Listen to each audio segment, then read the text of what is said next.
அது சரியா ஜூன் 19, 2005 இந்தியாவுடைய மிக நீளமான தேசிய நெடுஞ்சாலையான NH44 காஷ்மீர்ல தொடங்கி கன்னியாகுமரியில முடியுது அப்படின்னு நமக்கு எல்லாத்துக்குமே தெரியும். அந்த நேஷனல் ஹைவேல இருட்டான அந்த நேரத்துல இரவு விடியல நோக்கி மெதுவா பயணம் பண்ணிட்டு இருந்துச்சு. அந்த ரோட்ல ரெண்டு பக்கமுமே போயிட்டு இருந்த அந்த வாகனங்கள்ல இருந்து வந்த வெளிச்சம் அந்த இரவை பகலாக்க முயற்சி பண்ணி தோத்து போயிட்டே இருந்துச்சு. அதே சமயத்துல திருநெல்வேலியில இருந்து மதுரையை நோக்கி போயிட்டு இருந்த ஒரு டாடா சுமோ தன்னுடைய வாகனத்துல வர்ற அந்த ஹெட்லைட் வெளிச்சத்தை துரத்தி பிடிக்க முடியாம அந்த வெளிச்சத்தை விட வேகமா போயிட முடியுமா அப்படிங்கிற முயற்சியில் இருந்துச்சு. இந்த பிரபஞ்சத்துல ஒளியுடைய வேகத்தை விட யாராலையுமே வேகமா டிராவல் பண்ண முடியாது அப்படிங்கிற இயற்பியல் விதியும் அந்த டாடா சுமோ வாகனத்துடைய என்ஜினும் சேர்ந்து அந்த வாகனத்தை கண்ட்ரோல் பண்றதுக்கு முயற்சி பண்ணிட்டே இருந்துச்சு. ஆனா என்ஜின் எவ்வளவு சத்தம் போட்டு சொல்லியுமே அடங்காத ஆக்சிலரேட்டர் என்ஜினுக்கு அழுத்தம் கொடுத்துட்டே இருந்ததால வண்டி அர்ஜுனருடைய வில்லிலிருந்து புறப்பட்ட அம்பு மாதிரி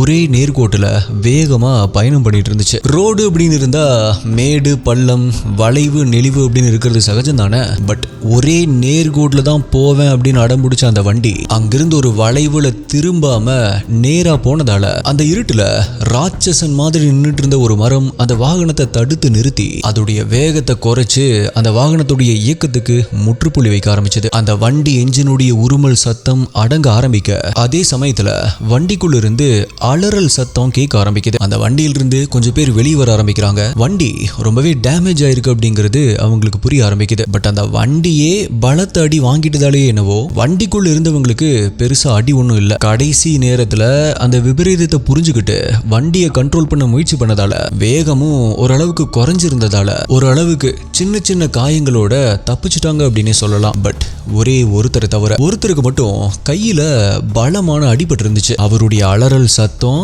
அங்க இருக்கிற ஊரையே கூட்டுற அளவுக்கு இருந்துச்சு. என்னுடைய கை உடைஞ்சு போச்சு அப்படின்னு அவர் கதற ஆரம்பிக்கிறாரு. இப்ப என்ன பண்றது அப்படின்னு யோசிச்சுட்டு இருந்தவங்களுக்கு பின்னாடி வந்த ஒரு லாரியுடைய வெளிச்சம் நம்பிக்கைய தர ஆரம்பிச்சது. சோ இவங்களுடைய கையை காட்டி அந்த லாரியை நிறுத்துறாங்க. லாரியிலிருந்து இறங்கி வந்தவங்களும் அந்த டாடா சுமோ வண்டி ரொம்பவே டேமேஜ் ஆயிருக்கு அப்படிங்கறத புரிஞ்சுக்கிட்டு அந்த வண்டி அங்கேயே விட்டுட்டு அந்த கார்ல இருந்தவங்களை மட்டும் லாரியில ஏத்திக்கிட்டு போக ஆரம்பிக்கிறாங்க. கையில அடிப்பட்ட அந்த ஆளுடைய சத்தம் லாரி கூடவே டிராவல் பண்ண ஆரம்பிச்சது. நடந்த சம்பவத்துக்கு அத்தாச்சியா வேகம் விவேகம் இல்ல அப்படிங்கறத அடிபட்டதுக்கு அப்புறமா புரிஞ்சுகிட்ட தெரிஞ்சுகிட்ட அந்த சுமோ கார் அங்கேயே அனாதையா கிடக்க ஆரம்பிச்சது. சன்ரைஸ மதுரையில தான் பார்க்கணும் அப்படின்னு நினைச்சிட்டு வந்தவனுங்க நினைச்ச மாதிரியே சன்ரைஸ பாக்குறதுக்கு மதுரைக்கு போய் சேர்ந்திருக்காங்க. SDI இது வரைக்கும் நான் சொன்னதெல்லாம் ரொம்பவே மர்மமா இருக்குல்ல. கார்ல வந்தது யாரு, ஏன் அவ்வளவு வேகமா வந்தாங்க, ஆக்சிடென்ட் ஆனதுக்கு அப்புறமா ஹாஸ்பிட்டல் அட்மிட் ஆகாம நேரா மதுரைக்கு போனது ஏன், ஒருத்தருக்கு கையே உடைஞ்சிருந்துமே ஹாஸ்பிட்டல் அட்மிட் பண்ணாதது ஏன், இந்த மாதிரி பல கேள்விகள் இருக்கலாம். இந்த கேள்விகளுக்கான பதிலையும் ரொம்பவே இன்ட்ரெஸ்டிங்கான ஒரு ஷாக்கிங்கான கேஸை பத்தி நான் இன்னைக்கு வீடியோல நம்ம டீகோட் பண்ண போறோம். நீங்க பார்த்துட்டு இருக்கிறது சரவணன் டீகோட்ஸ். நான் உங்கள் சரவணன். வாங்க இன்னைக்கு வீடியோக்குள்ள போலாம்.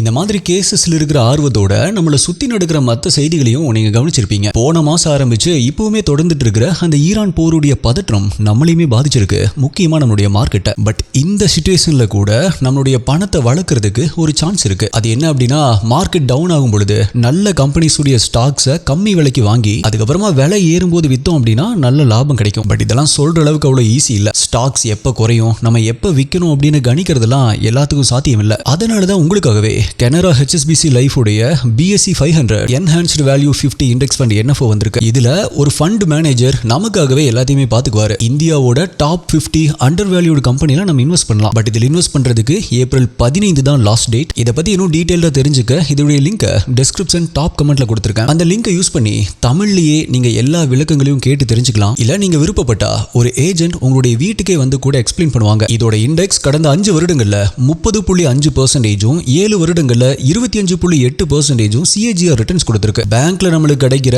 5-6% வட்டியை விட இது பல மடங்கு அதிகம். இதுடைய NAV வெறும் 10 rupees தான். அண்ட் உங்க இன்வெஸ்ட்மெண்ட் உடைய 120 மடங்கு உங்களுக்கு லைஃப் கவரா கிடைக்கும். வருஷத்துக்கு அப் டு 2.5 lakhs வரைக்கும் இன்வெஸ்ட் பண்ணா உங்களுடைய ப்ராஃபிட் டாக்ஸ் ஃப்ரீ. NRIs மாசம் 18,000 ரூபாய் இன்வெஸ்ட் பண்ணா அது 2 கோடி வரைக்குமே வளர்றதுக்கு சான்சஸ் இருக்கு. பட் ஏப்ரல் 15 தான் லாஸ்ட் டேட். இன்னும் 2 நாட்கள் தான் இருக்கு. லிங்கை டிஸ்கிரிப்ஷன் டாப் கமெண்ட்ல கொடுத்திருக்கேன். இல்ல ஸ்கிரீன்ல தெரியுற இந்த QR கோடை ஸ்கேன் பண்ணுங்க.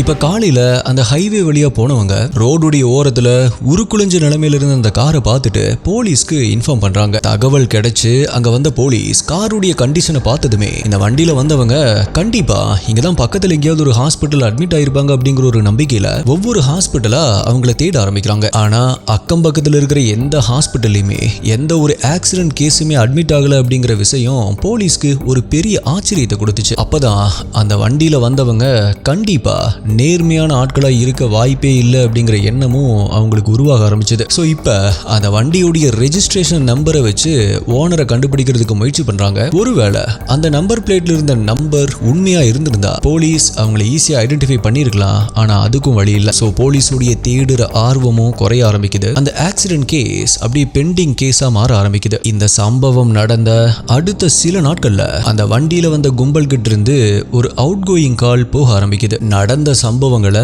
அந்த கும்பல் சொல்லி முடிச்சதுமே ஆப்போசிட்ல பேசிட்டு இருந்தவன் அகராதியில் இல்லாத ஆங்கில வார்த்தைகளால அவங்கள திட்ட ஆரம்பிச்சிருக்கான். அதுக்கு காரணம் அவனுங்க சொன்ன ஒரு விஷயம் தான். அது கை உடைஞ்சிருச்சு அப்படிங்கிறது தான். எப்படி ஆச்சு, என்னாச்சு அப்படிங்கிற விஷயங்களை கேட்டதுக்கு அப்புறமா ஆப்போசிட்ல பேசிட்டு இருந்த அந்த நபர் என்ன சொன்னார் அப்படின்னா, நீங்க என்ன பண்ணுவீங்களோ ஏது பண்ணுவீங்களோ எனக்கு தெரியாது, கை மட்டும் தான் உடைஞ்சிருக்கு, வேற எதுவும் டேமேஜ் ஆகல, பிளான் பண்ணபடி என்கிட்ட கொண்டு வந்து ஹேண்ட் ஓவர் பண்ணிருங்க, இங்க லண்டன்ல அந்த கையை சரி பண்ணிக்கலாம், ஒன்றும் பிரச்சனை இல்லை அப்படிங்கிறது தான். அது ஜூன் 18, 2005. அதாவது இந்த சம்பவம் நடக்கிறதுக்கு முன்னாடி நாள். திருநெல்வேலி மாவட்டம் பழவூர் அப்படிங்கிற ஊர்ல இருக்கிற மக்கள் உழைச்ச கலப்பு தீர அசந்து தூங்கிட்டு இருந்த அந்த அர்த்தஜாம நேரத்துல அந்த இருட்டுல சில மர்மமான உருவங்கள் அந்த ஊரை நோக்கி வர ஆரம்பிக்குது. சத்தமே எழுப்பாம பூனை மாதிரி வந்த அந்த உருவங்கள் மெல்லமா அந்த ஊர்ல இருக்கிற பழம்பெருமை வாய்ந்த வரலாற்று சிறப்புமிக்க 6ஆம் நூற்றாண்டுல கட்டப்பட்ட நாரம்பூநாதர் கோயிலை நோக்கி போக ஆரம்பிக்குது. அந்த கோவிலுக்கு பக்கத்துல போனதுமே மெல்லமா அந்த கோயிலுடைய மதில் சுவர் மேல ஏறி உள்ள குதிச்ச அந்த உருவங்கள் அந்த கோவிலுடைய கருவறையை நோக்கி போக ஆரம்பிக்குது. கோயிலுடைய வெளிப்புற கதவுகள் மட்டும் இல்லாம கருவறையுமே பூட்டு போட்டு பூட்டப்பட்டிருந்துச்சு. அப்ப அந்த மர்ம கும்பல் இருந்தவனுங்க கருவறையை மூடி இருந்த கதவை கடப்பாறையை வச்சு உடைக்க ஆரம்பிக்கிறானுங்க. ரொம்ப நேர போராட்டத்துக்கு அப்புறமா ஒரு வழியா கருவறை கதவை உடைச்சு உள்ள நுழைஞ்ச அந்த கும்பல் அங்க உள்ள இருந்த ஆனந்த நடராஜர் சிலைய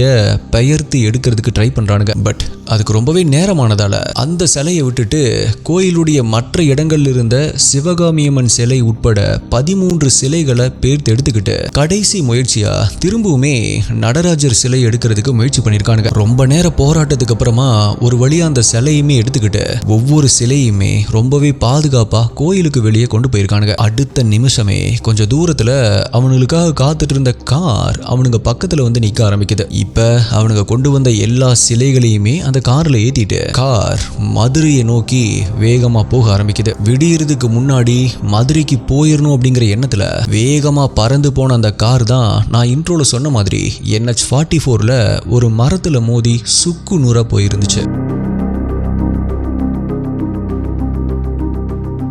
ஆக்சிடென்ட் ஆன இடத்துலயே இருந்தா போலீஸ்ல மாட்டிக்கும் அப்படிங்கிற பயத்துல தான் ஒருத்தன் கையே உடைஞ்சு போய் உயிருக்கு போராடிட்டு இருந்த அந்த நிலைமையிலையும் பின்னாடி வந்த லாரியில ஏறி மதுரைக்கு எஸ்கேப் ஆயிருக்கானுங்க. ப்ரோ, அவனுங்க லாரியில் ஏறி எஸ்கேப் ஆயிட்டானுங்க. ஓகே, அப்ப அந்த கார்ல இருந்த சிலைகள் அடுத்த நாள் போலீஸ் வந்து செக் பண்ணும்போது சிலைகள் கிடைச்சிருக்கணுமே அப்படின்னு கேட்டீங்கன்னா அதுக்கு பதில் நோ அப்படின்னு தான் சொல்லணும். ஏன்னா அந்த சிலைகளையும் அதே லாரியில தான் ஏத்திட்டு போயிருக்கானுங்க. எப்படி ப்ரோ அந்த லாரியில இருந்தவங்க அதுக்கு எப்படி ஒத்துக்கிட்டாங்க அப்படின்னு உங்களுக்கு ஒரு டவுட் வரலாம். அந்த லாரியில இருந்தவங்க என்ன ஆச்சு அப்படின்னு மட்டும்தான் அவங்களை கேட்டாங்களே தவிர ஏது இந்த சிலைகள் அப்படின்னு ஒரு வார்த்தை கூட அவங்கள கேட்க. ஏன்னா டாடா ஸ்மோ பிளான் ஏ, அந்த லாரி பிளான் பி. பிகாஸ் இந்த மாதிரி ஏதாவது அசம்பாவிதம் நடந்துச்சு அப்படின்னா என்ன பண்றது அப்படின்னு யோசிச்சவனுங்க ஒரு லாரியுமே ஆல்ரெடி ரெடி பண்ணியிருந்தானுங்க. காய்கறி லோடுகளை ஏத்திட்டு போற மாதிரி வந்த அந்த லாரியில் இருந்த வைக்கோல்களுக்கு நடுவுல அந்த சிலைகளை மறைச்சுதான் அதை மதுரைக்கு எடுத்துட்டு போய் ஒரு மறைவான இடத்துல பதுக்கி வச்சிருந்தானுங்க. அதே சமயத்துல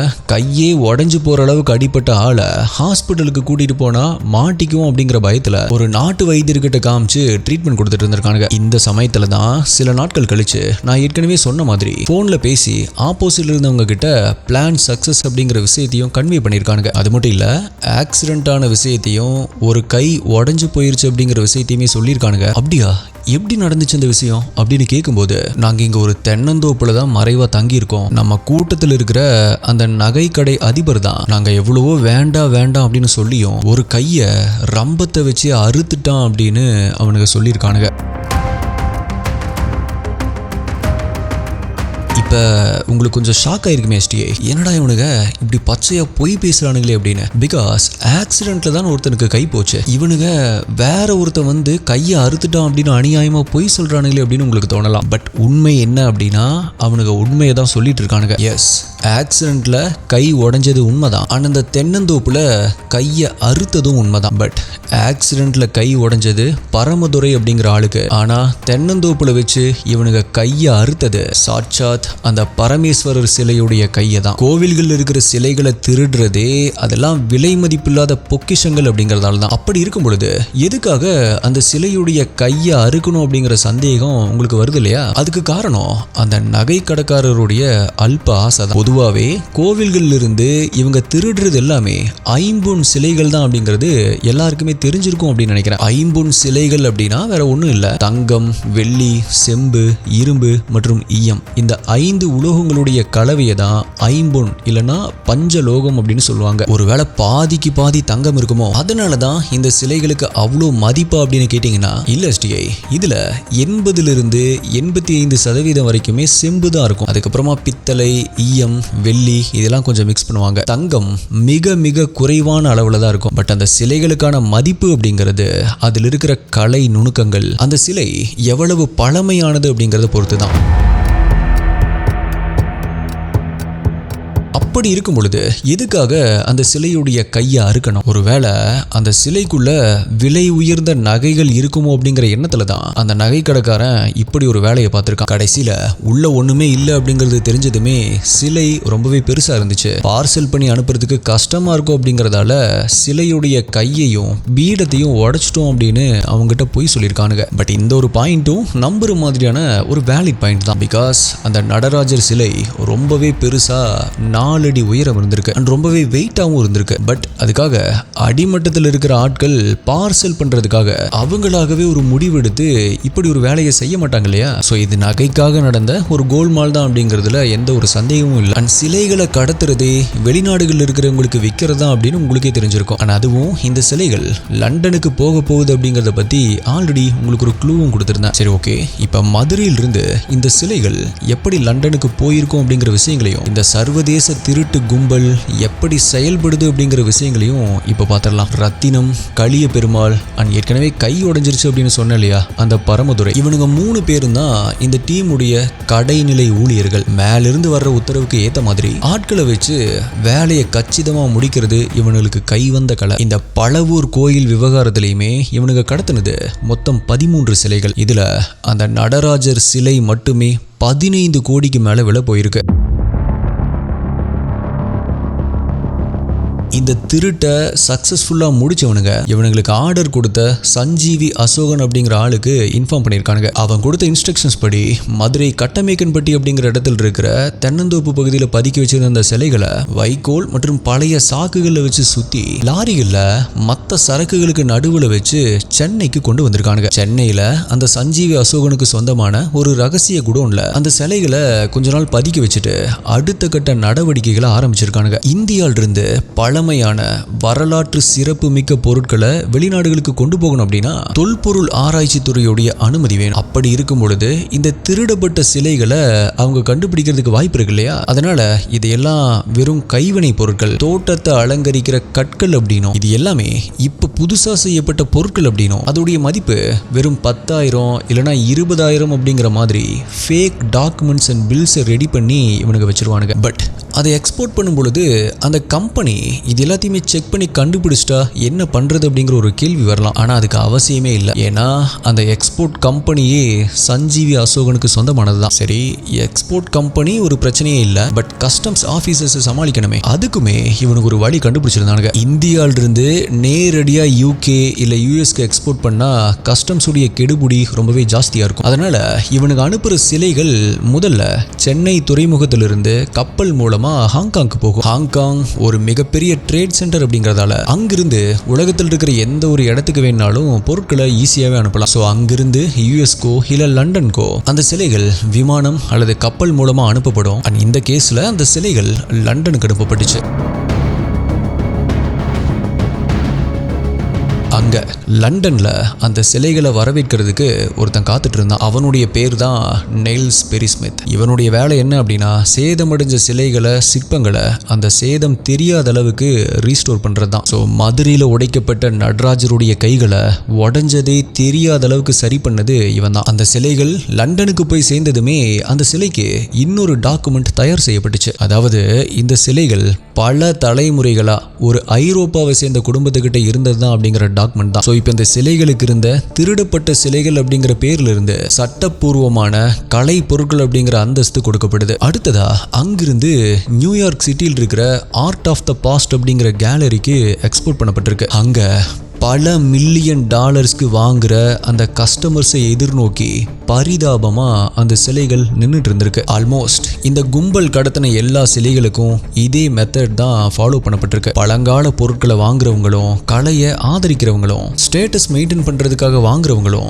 எத்தனை மில்லியன் டாலர்ஸ் செலவானாலும் சரி அது எல்லாத்தையுமே பொருட்படுத்தாம அங்க வந்து இந்த மாதிரியான பொருட்களை வாங்கிட்டு போறது சகஜமான விஷயமா இருந்திருக்கு. சரி, ஓகே, இவ்வளவு விஷயங்களை பார்த்துட்டோம். இந்த சிலை கடத்தல்களுக்கு எல்லாம் மாஸ்டர் மைண்ட் யாரு அப்படின்னு நான் இன்னும் சொல்லவே இல்லையே. ஆக்சுவலா நியூயார்க் சிட்டியில் இருக்கிற ஆர்ட் ஆஃப் த பாஸ்ட் அப்படிங்கிற ஆர்ட் கேலரிக்கு தான் கடத்தப்பட்ட சிலைகள் கடைசியா வந்து சேர்ந்துச்சு அப்படின்னு சொல்லியிருந்தேன் இல்லையா? அந்த கேலரியுடைய ஓனர் சுபாஷ் கபூர் அப்படிங்கிறவன் தான் இந்த மொத்த நெட்வொர்க்கும் டான், மாஸ்டர் மைண்ட் எல்லாமே. யார் இந்த சுபாஷ் கபூர்? டெல்லியில ஒரு ஆர்ட் கேலரி நடத்திட்டு வந்தவருடைய மகன் தான் இந்த சுபாஷ் கபூர். இவன் வளர்ந்து பெரியவன் ஆனதுமே கிடைக்கிற பொருட்களை வாங்கி விற்கிறது மட்டும் இல்லாம திருட்டு பொருட்களையும் வாங்கி விற்க ஆரம்பிச்சிருக்கான். அப்படி பிசினஸ் பண்ணிட்டு இருக்கும் பொழுது ஒரு தடவை ஒரு திருட்டு கும்பல் இவனுடைய காது பிடிச்சு கடிச்சு வச்சிருக்கு. அதனால அறுபட்ட அந்த காது தான் இவனுடைய அடையாளமாவே இருந்திருக்கு. 1974 அமெரிக்காவுக்கு போன இந்த சுபாஷ் அங்க ஆர்ட் ஆஃப் த பாஸ்ட் அப்படின்னு ஒரு கேலரியை ஓபன் பண்ணி இந்திய அளவில் இருந்த தன்னுடைய பிசினஸ் இன்டர்நேஷனல் லெவலுக்கு கொண்டு போயிருக்கான். அமெரிக்கால அந்தஸ்தோட சுத்திக்கிட்டு படங்கள்ல காட்டுற மாதிரி பல காதலிகளோட வளம் வந்துட்டு இருந்தவன் கிட்டத்தட்ட 40 வருஷங்களுக்கும் மேல இதே தொழில தான் பண்ணிட்டு இருந்திருக்கான். அப்பப்ப இந்தியாவுக்கு வந்து பழமையான கோவில்கள் இருக்கிற சிலைகளை போட்டோ எடுத்து அதை இங்க இருக்கிற தன்னுடைய புரோக்கர்ஸ் கிட்ட காட்டி அசைன்மெண்ட் கொடுத்துட்டு போயிட்டே இருப்பான். அப்படி தமிழ்நாட்டில் இவனுக்கு புரோக்கரா இருந்தவன் தான் கேரளாவை சேர்ந்த சென்னையில செட்டில் ஆயிருந்த சஞ்சீவி அசோகன். சரி, ஓகே ப்ரோ, இவ்வளவு பெரிய சிலை திருட்டு சம்பவங்கள் இந்தியாவில் நடந்துட்டு இருக்கு. போலீஸ் என்னதான் பண்ணிட்டு இருந்துச்சு அப்படின்னு கேட்டீங்கன்னா, இவ்வளவு பெரிய இன்டர்நேஷனல் சிலை திருட்டு கும்பலை பிடிக்க வேண்டிய சிலை கடத்தல் தடுப்பு பிரிவு போலீஸ்களுடைய எண்ணிக்கை ஒரு புறநகர் காவல் நிலையத்தில் இருக்கிற போலீஸ்களுடைய எண்ணிக்கையை விட ரொம்பவே கம்மியா இருந்துச்சு. ஐ மீன் மொத்தமே 10 இல்லைன்னா அதுக்கு குறைவான போலீஸ் தான் அந்த டீம்ல இருந்தாங்க. பொதுவாகவே சிலை கடத்தல் டீம் போஸ்டிங்க பனிஷ்மெண்ட் போஸ்டிங் அப்படின்னு தான் சொல்லுவாங்க. பட் அந்த போஸ்டிங்ல இருந்துமே 2 பேர் பெருசா சாதிச்சு காட்டியிருக்காங்க. அதுல முதல் ஆள் சிலை கடத்தல் தடுப்பு பிரிவு DSP செல்வராஜ். அவருக்கு கபூருக்கு அடுத்தபடியா சிறப்பா செயல்பட்டவர் அப்படின்னு சொல்லணும்னா ஐஜி பொன்மாணிக்கவேல் அவர்களை சொல்லலாம்.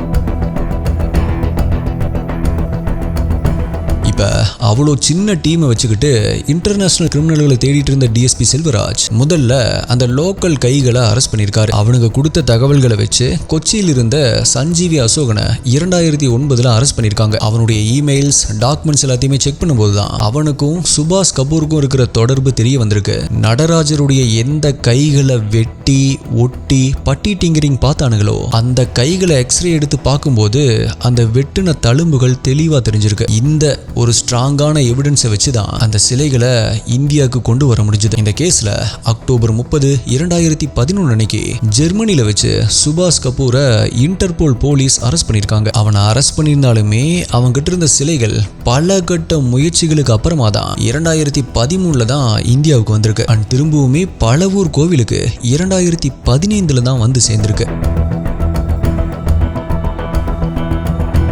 பட் எனிவே 40 வருஷமா இந்த உலகத்தையே ஏமாத்திட்டு இருந்த சுபாஷ் கபூருக்கு நவம்பர் 1, 2022 அன்னைக்கு கும்பகோண நீதிமன்றம் 10 வருஷம் கடுங்காவல் தண்டனை அப்படிங்கிற தண்டனையை வழங்குச்சு. அவனோட சேர்ந்து சஞ்சீவி அசோகன் உட்பட 5 பேருக்கும் இதே தண்டனை தான் கிடைச்சிருக்கு. இப்ப சுபாஷ் கபூர் திருச்சி மத்திய சிறையில தான் தன்னுடைய தண்டனையை அனுபவிச்சுட்டு இருக்கான். இந்த கேஸ்ல சில ஷாக்கிங்கான டீடைல்ஸும் இருக்கு. அதை பாக்குறதுக்கு முன்னாடி வீடியோ இப்போ வரைக்கும் பார்த்துட்டு இருக்கீங்க, இன்னும் லைக் பண்ணல அப்படின்னா ஒரு லைக் கொடுத்துருங்க. சேனலை இப்போ வரைக்கும் சப்ஸ்கிரைப் பண்ணாம பார்த்துட்டு இருக்கிறவங்க, இப்பதான் சேனலுக்கு புதுசா வந்திருக்கிறவங்க, இந்த மாதிரி ரியல் கிரைம் கேசஸை டீடைல்டா பாக்குறதுக்காக இப்பவே சேனலை சப்ஸ்கிரைப் பண்ணிக்கோங்க. Shocking detail 1. போலீஸ் ஆபீசர் அவனுடைய சீக்ரெட் ஸ்டோரேஜஸை செக் பண்ணாங்க. அப்ப அவன் பதுக்கி வச்சிருந்த அந்த சிலைகளுடைய மொத்த மதிப்பு மட்டும் கிட்டத்தட்ட $100 மில்லியன்.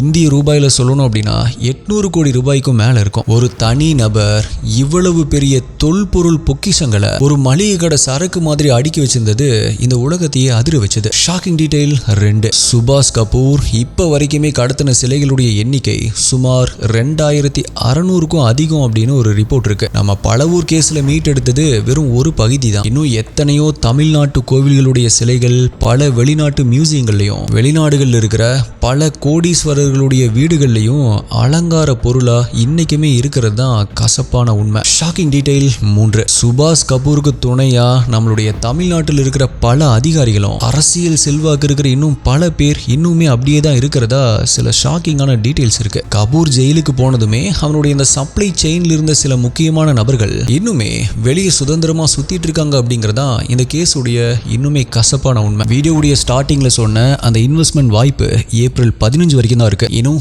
2 நாட்கள் தான் இருக்கு. லிங்க் டிஸ்கிரிப்ஷன் டாப் கமெண்ட்ல கொடுத்திருக்கேன், இல்ல ஸ்கிரீன்ல தெரியுற இந்த QR கோடை ஸ்கேன் பண்ணுங்க. So my dear SDA investigators, நீங்க இந்த டிஃபரெண்டான கேஸை பத்தி என்ன நினைக்கிறீங்க? உங்களுடைய கருத்துக்களை மறக்காம கீழே கமெண்ட் பண்ணுங்க. அடுத்தது என்ன கேஸ் வேணும், என்ன டாபிக்ல வீடியோ வேணும் அப்படிங்கறதையும் கீழே கமெண்ட் பண்ணுங்க. உங்களுடைய பெஸ்டான கமெண்ட் அடுத்த வீடியோல வரும். வேற ஒரு வீடியோல மீட் பண்றேன். நன்றி, பாய்.